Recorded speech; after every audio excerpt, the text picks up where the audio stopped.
Welcome to 99 TV. అందరికీ నమస్తే. Jubilee hills by ఎలక్షన్లలో ఖచ్చితంగా సిట్టింగ్ స్థానాన్ని కాపాడుకొని తీరుతామని చెప్పి బీఆర్ఎస్ పార్టీ శ్రేణులు అయితే మాత్రం ఇంటింటి ప్రచారంలో దూసుకుపోతున్నారు. ఇంటింటి ప్రచారంలో అంటే కాంగ్రెస్ పార్టీ ఏ విధమైనటువంటి హామీలు ఇచ్చింది, ఎలా వైఫల్యం చెందింది, బీఆర్ఎస్ పార్టీ గెలిస్తే రాష్ట్ర వ్యాప్తంగా ఏ విధమైనటువంటి మార్పు వస్తుంది అనేటువంటి అంశాలతో పాటు అసలు బాకీ కార్డు అనేటువంటిది చాలా బాగా హైలైట్ చేస్తూ బీఆర్ఎస్ పార్టీ ప్రచారంలో దూసుకుపోతున్నటువంటి పరిస్థితి కనిపిస్తుంది. ప్రచారం ఏ విధంగా సాగబోతుంది, ఇక ప్రచారం కూడా చివరంకానికి చేరుకుంటున్నటువంటి నేపథ్యంలో అలా బీఆర్ఎస్ పార్టీ ఏ విధంగా ప్రజల వద్దకు వెళుతుంది అనేటువంటిది మనతో మాట్లాడటానికి ఈరోజు స్టూడియోలో మనతో ఉన్నారు. బీఆర్ఎస్ పార్టీ సీనియర్ నాయకురాలు శ్రీమతి షకీలారెడ్డి గారు మనతో ఉన్నారు. మాట్లాడదాం. మేడం నమస్తే. నమస్తే. 99 టీవీ వ్యూవర్స్కి అందరికీ నమస్తే. నేను భవనం షకీలారెడ్డి. ఈరోజు నేను మీతో ముఖాముఖి కోసం నేను ఇక్కడికి వచ్చాను. Thank you madam. Welcome to our studio. Thank you madam. Just అంటే మీ రాజకీయ భవిష్యత్తుకు సంబంధించి ఒక పర్సనల్ క్వశ్చన్ అడిగిన తర్వాత జూబ్లీ హిల్స్లోకి వెళ్దాం మేడం. ఓకే. షకీలారెడ్డి గారు, భవనం షకీలారెడ్డి గారు అంటే ఒక స్ట్రాంగ్ లేడీగా టీడీపీ పార్టీలో చాలామందికి సుపరిచితురాలు. మీరు అందరికీ తెలుసు, మీ వర్క్ ఎలా ఉంటుంది, మీ వర్క్ సెన్స్ ఏంటనేటువంటిది తెలుసు. చాలా కమిటెడ్గా వర్క్ చేస్తారు. అలాంటి మీరు 35 సంవత్సరాలు ఆ పార్టీలో ఉన్న మీరు ఎందుకు ఒక్కసారిగా అంటే ఇటు బీఆర్ఎస్ పార్టీ వైపు ఎందుకు అడుగులు పడాల్సి వచ్చింది? అక్కడ మీకు జరిగినటువంటి పరాభవం ఏంటి? ఎందుకంటే మీరు మహిళా ప్రెసిడెంట్గా కూడా చేశారు, రాష్ట్ర మహిళా అధ్యక్షురాల్లాగా కూడా చేశారు. చేసిన తర్వాత ఆ పార్టీ అనేటువంటిది అసలు ఇక్కడ మనుగడ లేకపోవటం, లేకపోతే కనీసం మీకు బాబు గారికి మీరు ఫోన్ చేసినా, మీకు కనీసం మీరు ఫోన్ చేసినా కానీ, లేకపోతే మీరు కలవాలనుకున్నా కానీ మీకు ఆ స్పేస్ అనేటువంటి దొరక్కపోవటం, ఒక బలమైనటువంటి కార్యకర్త నాయకురాలు అయ్యి ఉండి కూడా ఏంటి అసలు ఏం జరిగింది? 3.5 దశాబ్దాలు నేను తెలుగుదేశం పార్టీలో ఒక నిబద్ధత గల నాయకురాలుగా నేను పనిచేశాను. బూత్ స్థాయి నుంచి అంటే డివిజన్ స్థాయి నుంచి రాష్ట్ర మహిళా అధ్యక్షురాల వరకు నేను ఎంతో కష్టాలు పడి ఇల్లు వాకిలి భర్త పిల్లల్ని వదులుకొని నా సొంత ఖర్చులతో నేను తెలుగుదేశం జెండా మోసాను. ఒక ఆశ, ఒక ఆశయం కోసం నీతి నిజాయితీగా ఎంతో క్రమశిక్షణగా విత్ లాట్స్ ఆఫ్ డెడికేషన్ నేను తెలుగుదేశం పార్టీలో పనిచేయడం జరిగింది. నా ట్యాగ్ లైన్ ఈజ్, నా మీద ఎటువంటి అలిగేషన్స్ లేవు, ఎటువంటి రూమర్స్ లేవు, ఎటువంటి కంప్లైంట్స్ ఇంతవరకు లేవు. నేను ఏ నాయకుడి దగ్గరకు పోయి కూడా ఏ ఎలక్షన్స్లో కూడా 100 రూపాయలు ముట్టుకోలేదు, ఏ పైరవీలు చేసుకోలేదు, చంద్రబాబు నాయుడు గారిని ఒక ఫేవర్ కూడా అడగలేదు. ఎందుకంటే ఆయన మా సేవలను గుర్తిస్తారని చెప్పేసి నేను అనుకున్నాను. ఉమ్మడి రాష్ట్రంలో హైదరాబాద్ నుంచి శ్రీకాకుళం వరకు, హైదరాబాద్ నుంచి ఆదిలాబాద్ వరకు, హైదరాబాద్ నుంచి చిత్తూరు వరకు నేను ప్రతి మీటింగ్కి, ప్రతి చోట, ప్రతి అధ్యక్షురాల కింద పనిచేసినప్పుడు నేను అక్కడికి వెళ్ళడం జరిగింది. నా కాన్స్టిట్యున్సీ వచ్చి ఖైరతాబాద్. నేను ఖైరతాబాద్ కాన్స్టిట్యున్సీలో ఇప్పటి వరకు నేను అక్కడే నేను పనిచేయడం జరిగింది. రాష్ట్రం విడిపోయినా కూడా 13 ఏళ్ళు అయినా కూడా కానీ, 12 కంప్లీట్ అయ్యి 13వ ఏడు వచ్చినా కూడా కానీ, తెలుగుదేశం పార్టీ అనేది ఒక కుటుంబం. ప్రతి కుటుంబీకులది కష్టము నష్టం తెలుసుకుంటారని, నాకు అన్నలాగా చంద్రబాబు నాయుడు గారు ఉంటారని, నా మనోవేదన, నా బాధ, ఒక ఆశ, ఒక ఆశయం ఏదో ఒకటి ఉంటుందని చెప్పి 35 ఏళ్ళు పనిచేసినాక ఈ మధ్య మరీ అధ్వాన పరిస్థితికి వచ్చేసింది. ఎందుకంటే దిక్కులేని పరిస్థితి వచ్చేసింది. కానీ పార్టీకి అంత సర్వీస్ చేసినప్పుడు డెఫినెట్గా ఒక మంచి పొజిషన్ వస్తుందని ఒక ఎక్స్పెక్టేషన్ అయితే ఉంటుంది మేడం. డెఫినెట్ పొజిషన్ అనేది ఎవరైనా ఆశపడడంలో తప్పులేదు. ఎందుకంటే hope is the best medicine అంటారు. సో కష్టపడ్డాము, ఏదో ఒకటి సాధిస్తాము, ఏదో ఒకటి చేస్తాము. మేమే డబ్బు సంపాదించాలని కాదు, I'm filthy rich, I don't need any money, but ప్రజాసేవకు చేయాలని చెప్పి చిన్నప్పటి నుంచి మా కుటుంబం నుంచి, మా బ్లడ్లోనే, మా డిఎన్ఏలోనే ప్రజాసేవ ఉంది కాబట్టి మేము ఏదో రకంగా చేస్తామనే ఉద్దేశంతో ఇన్నాళ్ళు పనిచేశాను. రాష్ట్రం విడిపోయిన 13 ఏళ్ళు అయినా కూడా కానీ మేము రాష్ట్రంలో ఇప్పుడు కూడా చంద్రబాబు నాయుడు గారు జాతీయ అధ్యక్షుల వారు కాబట్టి దీని మీద కూడా ఫోకస్ చేస్తారన్న ఉద్దేశం ఉంటుంది. కానీ తెలంగాణ అనేది ఒక శీతకన్నులాగా అయిపోయిందనమాట. బాధ పడని రోజు లేదు, చెప్పడానికి ఎవరు లేరు, అధ్యక్షులు లేరు, కనీసం ఒకరికొకరు లేదు. ఇద్దరిని నమ్ముకొని, కేవలం ఒక ముగ్గురు నమ్ముకొని, నిన్నలేమో వచ్చిన వాళ్ళకేమో అందరం ఎక్కిస్తారు, ఇక్కడ చేసిన వాళ్ళు ఏమో వెనకబడిపోయాము. ఇవన్నీ చూస్తే మానసిక క్షోభ తప్ప వేరే లేదు. But all the leaders are not reachable. వాళ్ళకి చెప్పాలన్న ఉద్దేశంతో చెప్పడానికి ట్రై చేసినా కూడా వాళ్ళు ఇంకా వినే యాక్సెస్లో లేరు. సో ఇప్పుడు దిక్కుతోచని స్థితిలో 35 ఏళ్ళు మా శ్రమ వృధా అయిపోయింది. జెండా మోసి ఢిల్లీల వరకు వెళ్ళి ధర్నాలు చేసి కేవలం మీడియాలో ఏం చేసినా చేయకపోయినా గ్రౌండ్ లెవెల్లో మేముండి పనిచేయడం జరిగింది. కాబట్టి ఈరోజు వాస్తవానికి మీరు ప్రచారానికి కూడా చాలా దూరంగా ఉంటారు, పబ్లిసిటీకి చాలా దూరంగా ఉంటాను.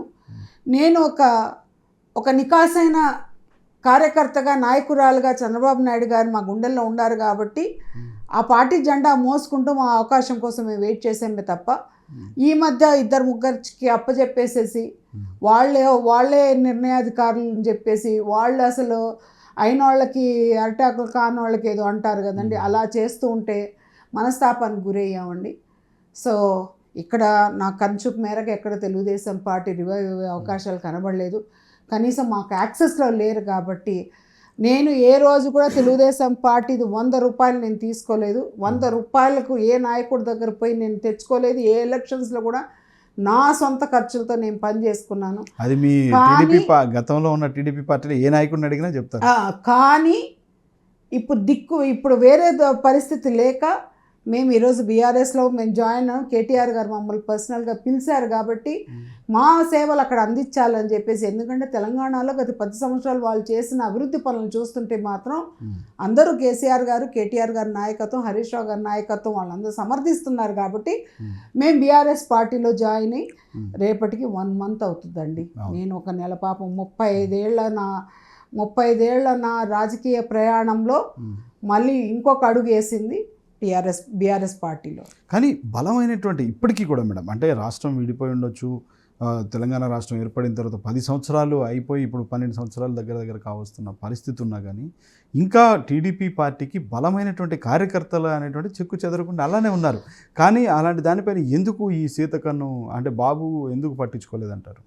బలమైన కార్యకర్తలు, బలమైన ఓట్ బ్యాంకు ఉందని చెప్పేసి ఎన్నాళ్ళైనా కూడా కానీ ఎవరైనా ఎందుకు ఇలా చూస్తారండి? ఇప్పుడు ఇంట్లో పెద్ద దిక్కు అనేవాళ్ళు పెద్ద దిక్కు దాన్ని సమర్థవంతంగా నడపాల్సిన బాధ్యత వాళ్ళ మీద నాయకత్వం వహించాలి, బాధ్యత తీసుకోవాలి ముందు. ఎందుకంటే మా జీవితాలన్నీ ముడిపడి ఉన్నాయి కాబట్టి మేము కష్టపడి పనిచేసాం కాబట్టి తెలుగుదేశం పార్టీ నుంచి ఏమి ఆశించకుండా పనిచేసాం కాబట్టి వాళ్ళు దీని మీద ఫోకస్ చేయాల్సిన ఆవశ్యకత ఎంతైనా ఉంది. ఎందుకంటే మీకు సమస్యలు ఉండొచ్చు, ఆంధ్ర రాష్ట్రంలో సమస్యలు ఉండొచ్చు, లేదని కాదు. కాకపోతే నెలలో ఒక్కరోజు ఫోకస్ చేసింటే బాగుండేది. ఈరోజు తెలుగుదేశం పార్టీలో జనాలందరూ చాలా వరకు అందరు వెళ్ళిపోయారు, ఏదో కొంతమంది తప్ప. సో ఇది చాలా బ్యాడ్ సంకేతం అని నేను చెప్తున్నాను. కానీ కేటీఆర్ గారి దగ్గర నుంచి ఫోన్ రావటం, లేకపోతే వాళ్ళ దగ్గర నుంచి ఆహ్వానం రావటం అంటే అంత సామాన్యమైన విషయం కాదు మేడం. ఎందుకంటే మీరు ఎంతో నిబద్ధతగా, ఎంతో అంకిత భావంతో గతంలో టీడీపీలో చేసి ఉంటే తప్ప, లేకుంటే వారి దగ్గర నుంచి మీకు ఫోన్ వచ్చినప్పుడు ఎలా అనిపించింది? ఖచ్చితంగా అండి, అది మేము చాలా గర్వంగా ఫీల్ అయ్యే రోజు మాకు. మీకు అది రికగ్నైజేషన్. ఎందుకంటే మా సీనియర్ నాయకులు ఎవరెవరు ఉన్నారో తను ఒక నీట్ క్యారెక్టర్, నీట్ వర్క్మెన్షిప్ ఉందని చెప్పేసి ఆయనకు రిపోర్ట్ ఇవ్వడం జరిగింది. నేను ఏ కండిషన్ పెట్టలేదు, ఏమి అడగలేదు, మిమ్మల్ని కాపాడుకునే బాధ్యత నాదమ్మా అని చెప్పారు. 35 ఏళ్ళు అక్కడ పనిచేసినప్పుడు ఉట్టి చేతులతో బయటకు వచ్చామండి. త్యాగానికే అయిపోయింది కదా. ఏమి ఇచ్చారు తెలుగుదేశం పార్టీ అంటే ఉట్టి చేతులతో బయటకు వచ్చానని నేను చెప్తూనే ఉంటాను. సో ఉట్టి చేతులతో బయటకు వచ్చిన దాన్ని నా సెకండ్ ఛాన్స్ అనేది నేను బీఆర్ఎస్ పార్టీలో చూద్దాం అనుకున్నాము. ప్లస్ బీఆర్ఎస్ పార్టీ ఆ welcoming style or welcoming positions చూస్తే మాత్రం నేను చాలా హ్యాపీగానే ఉన్నానండి. No regrets for that. And second thing, నాకు కేటీఆర్ గారు కానీ రీసెంట్గా కేసీఆర్ గారిని కలిశాను. మొత్తం తెలుగుదేశం నుంచి వెళ్ళిన వాళ్ళు అందరూ చెప్పారు, వాళ్ళ ఫీడ్బ్యాక్ అంతా చాలా పాజిటివ్గా ఉంది. So keeping my fingers crossed, I'm just waiting for my second chance in BRS. Excellent. So sweet madam. ఇప్పుడు ఎట్లయినా కానీ మీరు బీఆర్ఎస్లోకి జాయినింగ్ అయిపోయింది, మీ ఇక్కడ జూబ్లీ హిల్స్ బై ఎలక్షన్ వచ్చింది, మీరు కూడా ఇక్కడ లోకల్ నాయకులే కాబట్టి, హైదరాబాద్కి సంబంధించిన నాయకులే కాబట్టి మీరు కూడా వెళ్ళి ఇంటింటి ప్రచారంలో పాల్గొంటున్నారు. ఇంటింటి ప్రచారంలోకి వెళ్తున్నప్పుడు మహిళల దగ్గర నుంచి కానీ, ప్రధానంగా యువకుల దగ్గర నుంచి కానీ ఏ విధమైనటువంటి రెస్పాన్స్ వస్తుంది మేడం? నేను జూబ్లీ హిల్స్ ప్రచారంలో వెళ్ళినప్పుడైతే చాలా కొత్త అనుభూతి అండి మాకు. అవునా? అసలు అందరు మహిళలు అందరు మీరెందుకు వచ్చారమ్మా, మీరెందుకు వచ్చారు, మీకు ఏం అవసరం, ఇక్కడ తిరగాల్సిన అవసరం లేదు, స్వచ్ఛందంగా మేము కేసీఆర్ గారికి ఓటు వేయాలనుకుంటున్నాము, బీఆర్ఎస్ పార్టీని గెలిపిద్దాం అనుకుంటున్నాము. ఎందుకంటే ఈ 2 years నుంచి కాంగ్రెస్ వల్ల డెవలప్మెంట్ ఏమీ లేదు కాబట్టి, వాళ్ళు ఇచ్చిన హామీలు కూడా ఏం నెరవేర్చలేదు కాబట్టి, ఈరోజు రాష్ట్రం అభివృద్ధి కుంటుపడిపోయింది కాబట్టి again they want BRS to be back అని కేసీఆర్ గారి లీడర్షిప్ని సమర్థిస్తున్నారు కాబట్టి వాళ్ళు ప్రతి ఒక్కరూ స్వచ్ఛందంగా మీరు అసలు రావాల్సిన అవసరం ఏందో, మా ఓటు మీకే, మీరు రావాల్సిన అవసరం లేదండి, మాది కాదు మా చుట్టుపక్కల వాళ్ళందరినీ అడగండి అంటున్నారు. ఇది కొంచెం కొత్త వరవడిలాగా ఉంది. జనరల్గా అయితే ఎలక్షన్స్లో ఎట్లా అడుగుతారు, మమ్మల్ని వచ్చి అడగలేదు, మా ఇళ్ళకి రాలేదు, బీఆర్ఎస్ నాయకులు రాలేదు, మా తలుపు తట్టలేదు, చేయలేదు, అట్లా అసలు వన్ సైడ్గా. అంటే నేను అన్నాను ఫెయిల్యూర్ రాష్ట్ర ప్రభుత్వంది కాదు, ఇది అది సెంట్రల్లో ఉన్న కాంగ్రెస్ పార్టీ అధిష్టానంది ఇది ఫెయిల్యూర్. ఎందుకంటారా, మీరు లేనిపోనివన్నీ కుంటు హామీలని ఇచ్చి అబద్ధపు బూటకపు మాటలతో ఈరోజు రాష్ట్రంలో ప్రభుత్వాన్ని ఫామ్ చేసుకొని ఈరోజు జనాలందరూ ఇంత బాధపడుతుండే, మీరు ఒక్క హామీ కూడా పూర్తి చేయకుండా మీరు ఎలా మీరు ప్రకటించారు ఎలక్షన్? ఏ కార్నర్లో చూసినా, ఏ కార్నర్ మీటింగ్లో చూసినా అన్ని ఇచ్చిన హామీలను ఇచ్చినట్టు నెరవేర్చింది కాంగ్రెస్ పార్టీ అని చెప్తున్నారు. ఇప్పుడు ప్రజల్లో ఇంత నెగటివిటీ ఎందుకు ఉందనేది ఒకసారి కాంగ్రెస్ పార్టీ వాళ్ళు ఆలోచించుకోవాలండి. This is not only Revanth, it's only in the central part of Congress party. ఇది ఒక్కటే కాదు, ఓన్లీ మీరు ఎందుకు ఇది ఎక్కడ నేను అది చేస్తాను, ఇప్పుడు 2500 ఇస్తానన్నారు మహిళలకి, ఫస్ట్కి వచ్చేసరికి మీకు ప్రభుత్వ ఉద్యోగాలకు వచ్చేటట్టు 2500 ఇస్తాను, అది లేదు. 4000 రూపాయల వృద్ధాప్య పెన్షన్, అది లేదు. స్కూటీలు ఇస్తానన్నారు, అది లేదు. కళ్యాణ లక్ష్మి లేదు. మీరు 1,00,000 రూపాయలు ఇచ్చేది కాకుండా మీతో పాటు నేను అసలు మీకు తులం బంగారం ఇస్తాను, అది ఇచ్చే సమస్య కంచూపు మేరకు కనబడట్లేదు. అది కాకుండా ఈరోజు ప్రజలు ఇళ్ళు అన్నీ కూల్చడం, ఎందుకంటే మీ Hydraa is one of the biggest aspect where we have to discuss a lot, because Hydraa and FTL రెండు హైడ్రాలో జరుగుతున్న అవకతవకలు కానీ మీరు చూస్తుంటే మీ నాయకులదే 100 ఇళ్ళు ఉన్నాయి. Why don't you spot it? Okay, మీరు నిష్పక్షపాతంగా మీరు అసలు పరిపాలన చేస్తుంటే మార్గదర్శకంగా ఉండాలంటే ఫస్ట్ వాళ్ళ ఇల్లు కొట్టాలి. ఓకే, పేదోళ్ళ ఇల్లు కాదు కొట్టాల్సింది, వాళ్ళ ఇల్లు మీరు కొట్టాలి. వాళ్ళ ఇల్లు కొట్టి మీరు చూపించాలి ప్రజలకి, అగో మేము వాళ్ళ ఇల్లు కూలదోసాము, అది హైడ్రా కింద వస్తుంది, అప్పుడు మీరు రోల్ మోడల్గా ఉంటారు. అంతేగాని తూతు మంత్రంగా పేదవాళ్ళ ఇల్లు కూల్చేసి పేదవాళ్ళ ఇల్లు చేసుకొని ఈరోజు మీరు చేయడం మాత్రం ప్రభుత్వ వైఫల్యంగా నేను భావిస్తున్నానండి. కానీ ఒక్క మాట మేడం, యాక్చువల్గా ఏంటంటే హైడ్రా ఏమని చెప్తున్నారంటే, హైడ్రా గురించి ఇప్పటి వరకు కూడా, అంటే మొన్నటి వరకు కూడా ఏ గొంతైతే ఎత్తి హైడ్రా ఈ విధంగా హైడ్రా బుల్డోజర్లు సామాన్య ప్రజలకు వైపు వెళ్ళి వాళ్ళని ఆగం చేసినాయో, అంటే ఆగం చేశాయని చెప్పి విమర్శించినటువంటి నోళ్ళే ఈరోజు హైడ్రాని ప్రశంసించే పరిస్థితికి వచ్చారు. ఇక్కడ వర్షంలో వరదలు రాకుండా నీళ్లు, అదే రోడ్లన్నీ నీళ్లతో నిలిచిపోకుండా జలమయం కాకుండా కాపాడింది హైడ్రా. రీసెంట్గా వచ్చిన వర్షాల్లో, రీసెంట్గా అంటే 1 week బ్యాక్ వచ్చిన వర్షాల్లో ఎంత సునాయాసంగా నీళ్ళు వెళ్ళిపోయినా మీరు నాకు చెప్పాలి, ఎక్కడ స్టాగ్నేట్ అవ్వలేదా? మరి హైడ్రా అంత క్లారిటీతో క్లియర్ ర్యాలీలు చేస్తున్నారు కదా, ర్యాలీలు ఒక్క చోట చేశానండి, బట్ ఓవరాల్ సిటీ కండిషన్స్ చూస్తుంటే మీరు ఎంతవరకు జలమయం కాకుండా చూసుకున్నారు? మీరు హైడ్రాని మూసీ రివర్ క్లియరెన్స్ ఎంతవరకు చేస్తున్నారు? ఈరోజు పేదళ్ళు కూలగొట్టకుండా మీరు ఎంతవరకు కాపాడారు? ఇదంతా బేసికల్గా ఏమంటే ఇదంతా మేనేజ్మెంట్ స్కిల్స్, అదంతా అంతే. ఈరోజు ఫీజు రీయింబర్స్మెంట్ లేకుండా వాళ్ళు బాధపడుతున్నారు, నిరుద్యోగులు బాధపడుతున్నారు. ఈరోజు మీరు ఉద్యోగాలు ఇస్తానన్నారు, 2 లక్షల ఉద్యోగాలు ఇస్తాను, అవన్నీ ఏమైనాయి? ఈరోజు ఫీజు రీయింబర్స్మెంట్, ఈవెన్ హ్యాండిక్యాప్లో ఆటో డ్రైవర్స్ ఎంతమంది చనిపోయారు, క్యాబ్ డ్రైవర్స్, ఎందుకంటే వాళ్ళు అప్పులు చేసి ఒక క్యాబ్ కొనుక్కొని ఈఎంఐలు కట్టలేక ప్రభుత్వం ఏదో సపోర్ట్ చేస్తుంది అనుకుంటే వీళ్ళ వరకు ఓన్లీ వాళ్ళు గడిల పరిపాలన అన్నప్పుడు అక్కడి వరకు ఫోకస్ చేసుకొని ప్రజల్లో ఏం జరుగుతుందో అనుకని ఇంటెలిజెన్స్ రిపోర్ట్ తెచ్చుకోకుండా, మీ నాయకులు తెచ్చుకోకుండా, ఆఫీసర్లు తెచ్చుకోకుండా ప్రభుత్వం ఏం చేస్తుందని ప్రతి ఒక్కరు క్వశ్చన్ చేస్తున్నారు. ఈరోజు మేం చెప్పడం కాదు, కాంగ్రెస్ ప్రభుత్వం ఫెయిల్యూర్ అనేది ప్రతి ఒక్కరూ తెలంగాణలో 3.5-4 కోట్ల ప్రజలు ప్రతి ఒక్కరు తిట్టుకున్నారు. వ్యాపారాలు లేవు, ఉద్యోగాలు సరిగా లేవు, ఉపాధి లేవు, మహిళలకి రక్షణ లేదు. ప్రతి చోట మేము పోయినప్పుడల్లా మా వాయిస్ వినిపిస్తాం. ప్రభుత్వం తీరు పరిపాలన బాగుండాలంటే మహిళలకి రక్షణ ఇవ్వాల్సిన బాధ్యత ఉంటుంది, విద్యార్థులకి మంచి విద్య ఇవ్వాల్సిన బాధ్యత ఉంటుంది. ఉద్యోగులు ఈరోజు ఉద్యోగాలు ఎన్నో కాలేజీలు మూతపడుతున్నాయని మీ హరీష్ రావు గారే చెప్తున్నారు. ఫీజు రీయింబర్స్మెంట్ ఇదంతా బ్లాక్ మెయిలింగ్ టాక్టిక్స్ ఇవన్నీ. నేనేమంటున్నా అంటే ఇప్పుడు ఎందుకు కాంగ్రెస్ ప్రభుత్వం దీని మీద ఫోకస్ చేయట్లేదు, ఎందుకు వీళ్ళకి చిత్తశుద్ధి లేదు అనేది నేను క్వశ్చన్ చేస్తున్నాను. మీకు కరెక్ట్గా పరిపాలన చేయాలంటే గ్రాస్ రూట్ లెవెల్కి వెళ్ళండి.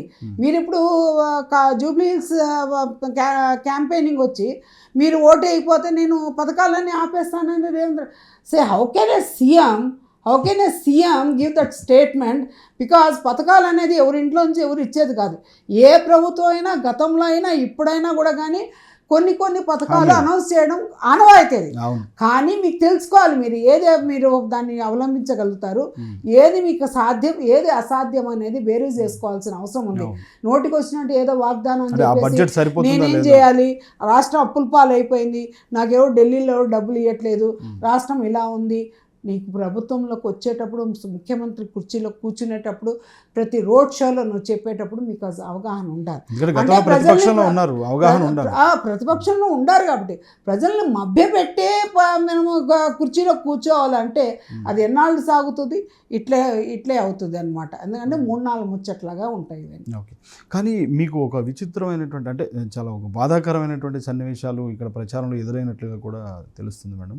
అంటే విద్యార్థులు బాగా విలపిస్తున్నారు అనేటువంటి మీ దగ్గర నేను నా పర్సనల్ ఎక్స్పీరియన్స్ అండి. నిన్న నేను షేక్పేటలో తిరుగుతుంటే ఒక 20 మంది యువకులు స్వచ్ఛందంగా వచ్చారు ఓయూ కాలనీ సైడ్. నేను చాలా బాధపడ్డాను నిన్న చూసి. ఎందుకంటే మన కొడుకులు ఉంటారు, తమ్ముళ్ళు ఉంటారు, అన్నలు ఉంటారు. నిరుద్యోగం అనేది అది చెప్పరాని బాధ, వర్ణనాతీతమని. వాళ్ళు వచ్చి మాకు రాష్ట్రం ఉద్యోగాలు ఇస్తానన్నారు, 2 లక్షల ఉద్యోగాలు ఇస్తానన్నారు. ఈరోజు ఆల్మోస్ట్ 18 to 20 months అయిపోయింది, ఉద్యోగాలు లేవక్క. మాకు చాలా ఇళ్లలో చాలా తిట్లు జరుగుతున్నారు. మేము ఎడ్యుకేషన్ మంచి ర్యాంక్లో పాస్ అయ్యాం, మాకు జాబ్స్ లేవు అంటే అది ఎంత మనసుకి బాధాకరం అనేది అది చెప్పలేం. ఎందుకంటే ఒక యూత్లో ఉండే కుర్రోడు ఒక డిగ్రీ చేతిలో పట్టుకొని ఖాళీగా ఉండలేక ప్రతి చోట వెళ్తే ఉద్యోగాలకి చీత్కారాలు అనుకుంటే వాళ్ళ జీవితాంతం వాళ్ళకు అదొక మానసిక బ్లాక్, అది మెంటల్ బ్లాక్. అది I thinks government should focus on this immediately. ఎందుకంటే మేము చంద్రబాబు నాయుడు గారు ఎప్పుడు చెప్పేవాళ్ళు, నేను డెవలప్ చేసినాక తెలంగాణ నా తర్వాత వచ్చిన ప్రభుత్వాలన్నీ ముఖ్యమంత్రులు కానీ అదే రీతిలో డెవలప్ చేస్తున్నాను, నాకు చాలా ఆనందంగా ఉంది అని చెప్పిన స్టేట్మెంట్ ఉన్నాయి. మీరు అలాగే కల్మషాలు పక్కన పెట్టుకొని మనం ఇవన్నీ గొడవలు పక్కన పెట్టుకొని భేషజాలకు పోకుండా మీరు ఊరికే ఏ పార్టీ అయినా ఏదైనా ఒకటే. ఎందుకంటే తెలుగుదేశం పార్టీ తర్వాత ఇప్పుడు బీఆర్ఎస్ వచ్చింది కాబట్టి, బీఆర్ఎస్ తర్వాత కాంగ్రెస్ వచ్చింది కాబట్టి మీరు కనీసం వాళ్ళు ఫాలో అయ్యి వాళ్ళు ఏం చేసి వాళ్ళకన్నా రెట్టింపు ఉత్సాహంతో మీరు చేసి ఇంకా డెవలప్మెంట్ ఎక్కువ చూపించి తెలంగాణలో మీ మార్క్ మీరు నిలబెట్టాల్సిన ఆవశ్యకత ఉంది. కానీ ఈరోజు మగపిల్లలకు ఉద్యోగాలు లేకుండా ఒక రకంగా చెప్పాలంటే అన్నమో రామచంద్ర అన్నట్టు ఉంది పరిస్థితి మాది అన్నారండి. అది చాలా బాధగా ఉంది. అది అందరం ఎమోషనల్ అవుతాం అది విన్నాక. సరే మేమేం చెప్పామంటే ఫోన్ నెంబర్లు అడ్రస్లు తీసుకొని నాన్న మాకు తెలిసిన ఏదైనా జాబ్స్ ఉంటే మేము మాదాపూర్లో ఏదైనా సాఫ్ట్వేర్ కంపెనీస్ ఉంటే రెఫరెన్సెస్ ఇస్తాము. If you are qualified then it's well and good. లేదంటే లేదక్క లేదంటే మేము వాచ్మెన్లో కూడా చేయడానికి రెడీగా ఉన్నామన్నారండి. ర్యాంకుల్లో పాస్ అయ్యి చాలా బాధాకరం. ఎందుకు ప్రభుత్వానికి వీటి మీద శ్రద్ధ లేదని నేను అడుగుతున్నాను. ఎందుకంటే మీకు పట్టం కట్టినప్పుడు ఫస్ట్ విద్య వైద్యం చాలా ముఖ్యమైనది. విద్య అనేది కరెక్ట్ ఉండండి. ఈరోజు కాలేజీల్లో ఈ పరిస్థితి ఉందండి, మీరు ఎందుకు వాళ్ళకి ఆల్టర్నేట్ అకామిడేషన్ మీరు ఎందుకు ఇవ్వట్లేదు, వాళ్ళకి ఎందుకు ఉద్యోగాలు చూపించట్లేదు. అలాగే వైద్యం కూడా ఈరోజు ఎంతో కుంటుపడిపోయిందని వింటున్నాం. ఎందుకంటే పరిపాలన దక్షత అనేది చాలా అవసరం. అవును. ప్రతి మనిషికి డెడికేషను, డిసిప్లిను, డివోషన్ అనేది చాలా అవసరం. డెడికేషన్, డిసిప్లిన్, డివోషన్ లేకపోతే రాష్ట్రం ఇట్లా గాడి తప్పడానికి అవకాశం. ప్రైమరీ క్వాలిఫికేషన్ టు మెయింటైన్, అంతే కదా madam. It's one of the most important aspect. మీకు ఎప్పుడు చూసినా కూడా కానీ మీ ప్రభుత్వంలో లుకలుకలు, మీ గొడవలు, ఆ సర్దుబాటుకే మీకు టైం సరిపోవట్లేదు. కానీ ప్రజా సమస్యల మీద పోరాడేది ఎప్పుడు, ప్రజల కోసం మీరు చేసేది ఎప్పుడు, ప్రజలకి దగ్గరికి వెళ్ళి వాళ్ళకి ఏం కష్ట నష్టాలు తెలిసేది. గతంలో రాజులు మారువేషంలో పోయి అన్నీ తెలుసుకునేవాళ్ళు. I want the government to go in this thing అని. రాత్రిపూట మీరు మారువేషంలో తిరగండి, ప్రభుత్వంలో ఎలా పనిచేస్తుందో, ప్రభుత్వంలో ప్రజల మీద ఎలా, వాళ్ళ మీద ఒపీనియన్, నిఘా వాళ్ళ మీద ఎట్లా ఒపీనియన్ ఉందో కనుక్కోవాల్సిన బాధ్యత సత్వరంగా ఈరోజు ప్రభుత్వం చేయాల్సిన అవసరం ఉంది. ఎందుకంటారా, ఈరోజు కేసీఆర్ గారు చాలాసార్లు మొన్న ఒక మీటింగ్లో చెప్పారు, నాకు ఒక్కొక్కసారి చాలా బాధగా ఉంది, ఈ తెలంగాణ కోసమేనా నా పణంగా పెట్టాను నేను, ఈ తెలంగాణ కోసమేనా నా ఇంత కష్టపడ్డాను, ఈరోజు నా తెలంగాణ ఇట్లుందంటే బాధగా ఉందని చెప్పి మొన్న ఎప్పుడో స్పీచ్లో విన్నాను. నిజంగా తెలంగాణ ప్రజలు హర్షించే విధంగా తెలంగాణ ప్రజలకి ఎలాంటి అవసరాలు ఉన్నాయి, ఎలాంటి సమస్యలు ఉన్నాయి చూసుకోవాల్సిన బాధ్యత ప్రభుత్వంది. You are a caretaker for all the 4 crores people. నువ్వు ప్రభుత్వం తెలంగాణ రాష్ట్రంలో ఉన్న అందరూ బాగోగులు చూడాల్సిన బాధ్యత ఉంది. కాబట్టి యు సెండ్ యువర్ టీమ్, అందరు నిష్ణాతులు ఉండారు మీ దగ్గర, మీ ప్రభుత్వం అందరూ వెళ్ళి పోయి దగ్గరగా కూర్చొని 1-to-1 కూర్చొని, లేకపోతే కూడల్లో కూర్చొని మీ సమస్యలు 10 సంవత్సరాల తర్వాత అధికారంలోకి వచ్చింది, మీ కూడల్లో కూర్చొని మీరు తీసుకొని 10 సంవత్సరాల్లో 10 సంవత్సరాల్లో 2 ఏళ్ళు సాధించింది ఏం లేదు, మళ్ళీ 20 సంవత్సరాలు వెనక్కి వెళ్ళిందని జనాలు అంటున్నారు. కాబట్టి ఒక కూడల్లో మీ నాయకులు కూర్చోబెట్టి కేవలం డబ్బులు లావాదేవీలే కాకుండా పరిపక్వంగా చేసే విధంగా దక్షత గల నాయకత్వం ఏదో ప్రూవ్ చేసుకోవాల్సిన అవసరం కాంగ్రెస్ ప్రభుత్వం ఉంది. కాబట్టి నేనైతే ప్రతి ఒక్క కాంగ్రెస్ నాయకుడు, మీకు దేవుడు ఒక అవకాశం ఇచ్చాడు, ప్రజలు మన్నలు పొందాలి. మీరు ప్రజల్లో వాళ్ళు పీపుల్ పల్స్ ఏంటో మీరు తెలుసుకోవాలి. అప్పుడు మీ పరిపాలన జనరంజకమైన పాలన అందించాలంటారు. జనాలు రంజింపే విధంగా ఏమీ లేదు ఇక్కడ. నిజంగా చెప్పాలంటే ఏమీ లేదు. మేమేదో మీ హరీష్ రావు గారు అంటున్నారు కదా మేడం, వికాసానికి సంబంధించి వికాసమైనటువంటి పాలన కావాలా, విధ్వంస పాలన కావాలా, మీరే తేల్చుకోండి అని చెప్పి హరీష్ రావు గారు. అదే, నీ రాష్ట్రం విధ్వంసం జరుగుతుంటే ఎవరు చూస్తూ ఊరుకోరు. కాబట్టి వికాసవంతమైన పరిపాలన కావాలని అందరూ అపేక్షిస్తారు కాబట్టి, ఆకాంక్షిస్తారు కాబట్టి, అలాంటి పరిపాలన కావాలని చెప్పేసి మేమందరం కోరుకుంటున్నాం. ఎందుకంటే ఇంకా 3 ఏళ్ళు మీరు ఉండాలి. 3 ఏళ్ళు మీరు ఉండాలంటే ప్రజలకు ఏం సమస్యలు ఉన్నాయి, ఏం కావాలి, బేసిక్ నీడ్స్ ఏంటి, అసలు ఆన్సరబుల్గా ఉండాలి కదా మేడం ప్రజలు. అకౌంటబిలిటీ, ఆన్సరబిలిటీ 2 చాలా ఇంపార్టెంట్. ఓన్లీ ఆన్సరబిలిటీ ఒకటే కాదు, అకౌంటబిలిటీ, ఆన్సరబిలిటీ 2 ఇంపార్టెంట్. మీరు అకౌంటబిలిటీ ఉండాలంటే ప్రతి ఒక్కటి మీరు ఓపెన్గా పబ్లిక్లో ఉండాలి.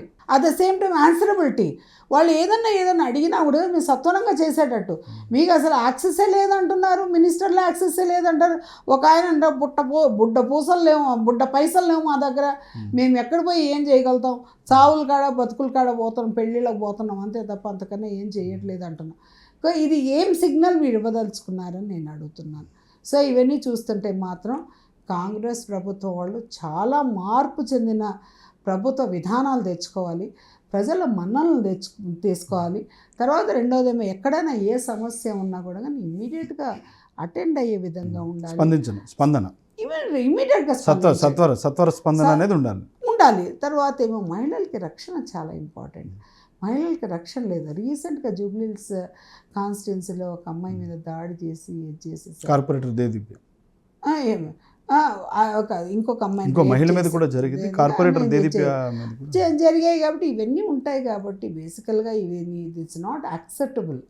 సో యాక్సెప్టెన్సీ లేనిది మీరు ఎటువంటి పరిపాలన చేయలేరు. కాబట్టి maybe I request chief minister garu to change his strategies and to see that he is in to public.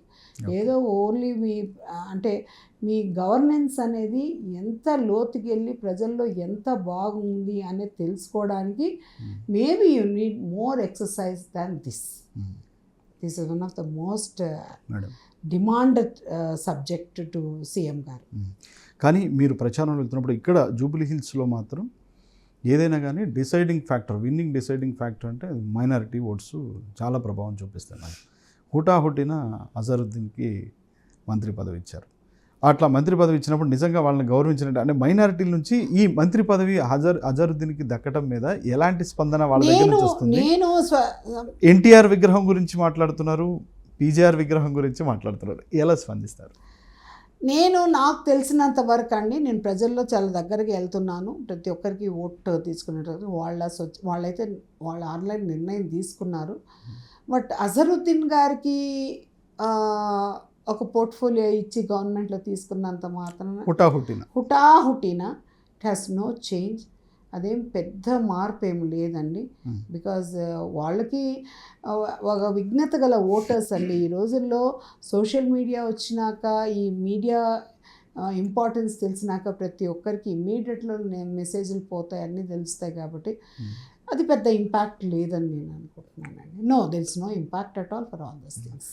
Madam, మీరు ఒక మహిళ, ఎందుకంటే మహిళల్ని చాలామందిని సంఘటితపరచడం కానీ చైతన్యపరచడం కానీ మీరు మీ కార్యకర్తల లెవెల్ దగ్గర నుంచి కూడా చాలా ఎన్నో మీటింగ్స్కి మీరు వెళ్ళినప్పుడు కూడా అందరినీ కొంత సంఘటన చేస్తారు, బూస్టప్ ఇస్తూ ఉంటారు వాళ్ళకి. ఇక్కడ మీ అభ్యర్థి, బీఆర్ఎస్ పార్టీ అభ్యర్థి ఒక మహిళ, భర్తను కోల్పోయి పుట్టడి దుఃఖంలో ఉన్నటువంటి మహిళ. కానీ కాంగ్రెస్ పార్టీ నాయకులు మాత్రం బీఆర్ఎస్ పార్టీ సెంటిమెంట్ రాజకీయాల మీద ఆధారపడింది, ఆడబిడ్డ కన్నీళ్లను చూపించి గెలవాలని అనుకుంటుంది, అవన్నీ ఇక్కడ పప్పులేం ఉడకవు, వారి సిట్టింగ్ స్థానాన్ని మేము కైవసం చేసుకోబోతున్నాం, కాంగ్రెస్ అకౌంట్లోకి రాబోతుంది, కంటోన్మెంట్ సీన్ రిపీట్ కాబోతుంది అని కాంగ్రెస్ నాయకులు. ఒక మహిళగా మీరేం చెప్తారు? ఇది ఏదన్నా కూడా కానీ 14వ తారీఖు ఉదయాన్నే 11-12 గంటలకి దీని డెసిషన్ ఏదో తెలిసిపోతుంది. ఇన్ ఫ్రంట్ క్రాకడైల్ ఫెస్టివల్ అని నేను చెప్తూనే ఉంటానండి. ఎందుకంటారా, నేను ఎప్పుడు మహిళా పక్షపాతి అండి. మహిళలకి ఏదన్నా కూడా కానీ నేను న్యాయం జరగాలి, న్యాయం చెయ్యాలి అనుకునే వాళ్ళలో నేను ఒక్కదాన్ని. నేను మహిళా అధ్యక్షురాలుగా, రాష్ట్ర మహిళా అధ్యక్షురాలుగా ఉన్నా కూడా మహిళలకి ఏదన్నా కూడా కానీ ఎంత దూరం అన్నా పోయేదాన్ని, వాళ్ళని పరామర్శించేదాన్ని, వాళ్ళు చూసుకునేదాన్ని. కాబట్టి ఇక్కడ ఒక భర్తను పోగొట్టుకున్న మహిళ వద్దన్నా కూడా కానీ ఎవరికన్నా సరే ఆ కన్నీళ్ళు ఆగవు. హ్యాట్రిక్ ఎమ్మెల్యే భర్త, హ్యాట్రిక్ ఎమ్మెల్యే. సెకండ్ థింగ్ ఏమంటే 3 పిల్లలు భారం ఆమె మీద ఉంది. సో అవన్నీ తలుచుకుంటే ఎంతో బాధాకరమైన రోజులు గడుస్తున్నాయి ఆమెకి. సో అలాంటి సిచ్యువేషన్లో తను ఏడ్చిందంటే దాన్ని ఎన్కాష్ చేసుకోవడం పర్ఫెక్ట్ కాదు. అండ్ ఒక మహిళను మహిళగా చూడండి. మహిళ ఈరోజు ఎక్కడైనా సరే, కానీ నిజంగా బీఆర్ఎస్ పార్టీ సెంటిమెంట్ రాజకీయాల మీద ఆధారపడింది అంటారా? కాంగ్రెస్ విమర్శిస్తున్నట్టు సెంటిమెంట్ రాజకీయాల మీద ఆధారపడి ఉంటే బేసికల్గా నేను అనుకోను. ఆమెని అసలు ఎలా తర్ఫీదు ఇచ్చాలంటే అలా తర్ఫీదు ఇచ్చేవాళ్ళు. అలా తర్ఫీదు ఏమి ఇవ్వలేదు వాళ్ళు. ఆమె స్వచ్ఛందంగా ఆమె పార్టీకి ఆమె తిరుగుతుంది. ఆమె ఇదిగా స్ట్రాంగ్ ఉమెన్గా తిరుగుతుంది. కాబట్టి ఆమె అలాంటి means stage actions, stage reactions అటువంటిది ఏం లేదండి. చాలా కూల్గా, కామ్గా తనకు హావభావాలు, ఎవరికైనా కష్టాలు, నష్టాలు, బాధలు. ఎందుకంటే 3 పిల్లలు చేతిలో పెట్టుకొని భర్త ఆల్ ఆఫ్ ఎ సడన్ చనిపోతే అది ఎవరికైనా బయటికి రానటువంటి ఒక మహిళ కన్నీళ్ళు ఆగవు, ఎవరికైనా ఆగవు. కాబట్టి అది మనం పాజిటివ్గా చూడాలి కానీ not in negativity. Please don't take it as a negative way. Let us support whatever to the cause, to whatever we need. BRS party is strong enough to support her in these elections. అన్నిట్లోనే ఆమెను ముందు పెట్టి ఆమెనే ముందు నడుపుతున్నారు. ఎందుకంటే sympathy రాజకీయాలు ఏం చేయట్లేదండి. వాళ్ళు ఫైట్ లాగానే చూస్తున్నారు. ఈ ఒక ఎలక్షన్ ఇదిగా ఎలక్షనీరింగే చేస్తున్నారే తప్ప నాట్ ఎనీ అదర్ థింగ్. ఫైనల్గా ఎంత ఇక్కడ ఎలా గెలుపు అవకాశం బీఆర్ఎస్ పార్టీకి ఏ విధంగా ఉండబోతుంది? ఒకవేళ మీరు గెలుస్తారు అంటే మెజారిటీ ఎంత ఎక్స్పెక్ట్? నేను బేసికల్గా నిన్న ఏదో ఇవి సర్వేస్ చూసానండి. It's open one, it's accessible to every one. అది నా ఒక్కదానికి ఏమి రావు. సో జస్ట్ మీరు వెళ్ళిన ప్రచారంలో వెళ్తున్నప్పుడు మీ గెస్ అట్లీస్ట్? నాకు వెళ్ళిన ప్రచారంలో కానీ నేను చూస్తే కానీ అక్కడైతే పాజిటివిటీ చాలా ఎక్కువ ఉందండి. అసలు మీరు గెలిచిపోయినట్టేమ్మా అంటారు, మీరు గెలిచారు అంటారు. సో మెజారిటీ అనేది they are expecting an a huge number. Maybe I think so. అది ఒక కేటీఆర్ గారికి, కేసీఆర్ గారికి ఒక గిఫ్ట్ ఇచ్చినట్టు అవుతుంది అందరు కానీ కలిసికట్టుగా. కాకపోతే ఇక్కడ ఏమంటే ఇక్కడ ఎలక్షన్ చేసే సిస్టమ్ బాగుందండి. Okay. For every booth or everything అంటే జస్ట్ లైక్ టీడీపీ పార్టీస్ అన్నారు, ఎందుకంటే వాళ్ళు ఎక్కువ ఉంది కాబట్టి వాళ్ళ ఇన్ఫ్లుయెన్స్ ఎక్కువ ఉంది. ఎక్స్ కానీ ఒక రకంగా బీఆర్ఎస్ పార్టీ అంటే ఓ మినీ టీడీపీ లాంటిది, ఎందుకంటే చాలా మంది బీఆర్ఎస్ నే ఎంచుకొని కేసీఆర్ గారు ఎలక్షన్స్ లో మాత్రం ప్రతి దానిలో మైక్రో మేనేజ్మెంట్ చాలా బాగుంది. ఆ మైక్రో మేనేజ్మెంట్లో వచ్చింది ఏమంటే ప్రతి minister, MLA they are all involved directly in to this అనమాట. డైరెక్ట్లీ ఎంత ఇన్వాల్వ్డ్ అంటే వాళ్ళు ప్రతి చోట ప్రతి ఇష్యూ చాలా సీరియస్గా తీసుకొని they are moving around. And ప్రతి బూత్లో ఇష్యూస్ ఇమీడియట్గా ఏమంటే సపోజ్ ఫర్ ఎగ్జాంపుల్ వేరెవర్ వీకు ఎక్కడ పోయినా కూడా వాళ్ళు ఏమంటారంటే డ్రైనేజ్ ప్రాబ్లమ్స్ చాలా ఎక్కువ ఉన్నాయి, ట్రాఫిక్ సమస్యలు ఎక్కువ ఉన్నాయి, పవర్ ఫెయిల్యూర్స్ ఎక్కువ, పవర్ కట్ ఎక్కువ ఉంది. సో అటువంటివన్నీ వాళ్ళు రెగ్యులరైజ్ చేయమని అడుగుతూనే ఉన్నారు. It has been taken to mister KTR గారి నోటీస్కి తీసుకెళ్ళాము. He said that he is going to do. And కొన్ని చోట్ల అయితే మహిళలు స్వచ్ఛందంగా వచ్చి మాకేం రావట్లేదంటే మీరు ఈసారి ఓటు వేయండమ్మా, మేమందరం ఉంటాము. యావత్ 4 కోట్ల జనాభా తెలంగాణలో ఉన్న 4 కోట్ల జనాభా ఎలక్షన్స్ చూస్తున్నారు కాబట్టి దయచేసి మీరు అందరూ ఓటు వేయండి అని చెప్పేసి వాళ్ళని కేటీఆర్ గారు కూడా రిక్వెస్ట్ చేశారు. కేసీఆర్ గారు కూడా స్ట్రాంగ్గా యాంటీ ఇన్కంబెన్సీ 2 yearsకి స్టార్ట్ అయింది కాబట్టి maybe you have to encash it properly, go door to door, అందరికి వెళ్ళండి తిరగండి అని చెప్పారు. It's a good message to everybody and all the leaders are working very hard. And నేను ఒకటే చెప్తున్నానండి, ఇక్కడైతే బేసికల్గా ప్రతి మనిషి they are putting their efforts. ప్రతి నాయకుడు ఒకరని ఇద్దరు కాదు. అక్కడ వర్కింగ్ ప్రెసిడెంట్ కేటీఆర్ గారు, హరీష్ రావు గారు వాళ్ళ ఫాదర్ చనిపోయినా కూడా కానీ టెలికాన్ఫరెన్సెస్లో కంటిన్యూయింగ్ మానిటరింగ్, లోకల్ వాళ్ళతో ఎలా కోఆర్డినేట్ చేయాలి, ఎలక్షన్ ఎలా చేయాలి, బూత్ ఏజెంట్స్ని ఎలా, ట్రబుల్ షూటర్ కదా madam. He's a trouble shooter, no doubt in that. So అలాంటి చేస్తున్నప్పుడు ప్రతి ఒక్కరికి తెలియని వాళ్ళకు కూడా మంచి అవగాహన కలిగజేసి ఇప్పుడు కొత్తగా రాజకీయాలు ఇప్పుడు మేమంటే చాలా ఎలక్షన్స్ చూసాం కాబట్టి మాకు ఎలక్షన్ ప్యాటర్న్ మాకు బాగా తెలుసు. So we know all the micro managements also. కానీ ఈ మైక్రో మేనేజ్మెంట్లో కూడా ఇన్ డెప్త్ వెళ్ళి ప్రతి ఇంటికి వెళ్ళి ప్రతి పేరు, ప్రతి నంబరు, ప్రతి హౌస్ నంబరు, వాళ్ళ మనుషులు ఎన్ని ఓట్స్ ఉన్నాయని రాసుకొని వాళ్ళకున్న సమస్యలు ప్రతి బూత్లో సపోజ్ 800 to 900 ఓట్స్ అన్నీ ప్రతి బూత్లో తలుపు తట్టి అడిగాము. వాళ్ళ సమస్యలు వాళ్ళు స్వచ్ఛందంగా వచ్చి చెప్పారు, అవన్నీ నోట్ చేసుకోవడం జరిగింది. వాళ్ళు ఇంకోటి కూడా కేటీఆర్ గారు కూడా అడుగుతున్నారు, ఏం చెప్తున్నారంటే మేము చేయకపోతే మాకు గల్లా పట్టుకొని అడగండి అని. అది authenticated statement. It's one of the most authenticate yes it's one of the most authenticated statement where working president of BRS is giving. So దీన్ని మనం చాలా సీరియస్గా తీసుకోవాల్సిన అవసరం ఉంది అంటున్నారు కదా మేడం. ఎందుకంటే హరీష్ రావు గారు కూడా అంటున్నారు, ఎందుకంటే వన్స్ ఇక్కడ కాంగ్రెస్ పార్టీని ఓడిస్తే ఎంటైర్ కాంగ్రెస్ పార్టీకి ఒక జ్ఞానోదయం కలుగుతుంది అనే స్థాయిలో ఖచ్చితంగా అండి జ్ఞానోదయం కలగాల్సిన అవసరం ఉంది. ఎందుకంటే కాంగ్రెస్ ప్రభుత్వంలో అభివృద్ధి అనేది కుంటుపడిపోయింది. గత 2 ఏళ్ళు అయిపోతుంది దగ్గర వాళ్ళు వచ్చి, ఇంతవరకు ఎటువంటి మార్పులు లేవు. హైదరాబాదు మీరు రాకముందు ఎలా ఉందో ఇప్పుడు అలాగ ఉంది. మరి మీరు 2 ఏళ్ల కాలం వేస్ట్ చేసేసి మీరు ప్రజల్లో ఎటువంటి మార్పులు రావాలి, అందరూ మీకు సపోర్ట్ చేయాలంటే ఎలా చేస్తారండి? మీరు you are just care taker of the Telangana state. You have to do wonders, you have to show you mark. మీరు ఆ మార్క్ చూపెట్టకుండా ఏమి లేకుండా ఒక్కసారికి ఓటేయండి, ఒక్కసారికి ఏంటంటే ఒక్కసారి ఓటేస్తారు 5 ఏళ్ళు అనుభవిస్తారు, ఒక్కసారి ఓటేస్తే మళ్ళీ 5 ఏళ్ళు అనుభవిస్తారు. సో అది రిపీట్ కాకుండా చూసుకోవాలంటే వాళ్ళు మెచ్యూర్డ్ ఓటర్స్ అండి. ఇప్పుడు they have so much vision also, clarity ఉంది వాళ్ళకి, విజన్ ఉంది, క్లారిటీ, ఇంటెలిజెంట్ ఓటర్స్ నవేడేస్. వాళ్ళు మ్యాండేట్ కరెక్ట్గా ఇస్తారని చెప్పేసి బీఆర్ఎస్ వర్కింగ్ ప్రెసిడెంట్ ఇచ్చిన కాల్, హరీష్ రావు గారు ఇచ్చిన కాల్, కేసీఆర్ గారు ఇచ్చిన call, they are going to take it as acceptance and challenge also. Thank you very much madam, చర్చలో పాల్గొన్నారు, మీకు ధన్యవాదాలు మేడం. ఇది బీఆర్ఎస్ పార్టీ సీనియర్ నాయకురాలు భవనం షకీలారెడ్డి గారితో ప్రత్యేక ఇంటర్వ్యూ. చూస్తూనే ఉండండి 99 TV.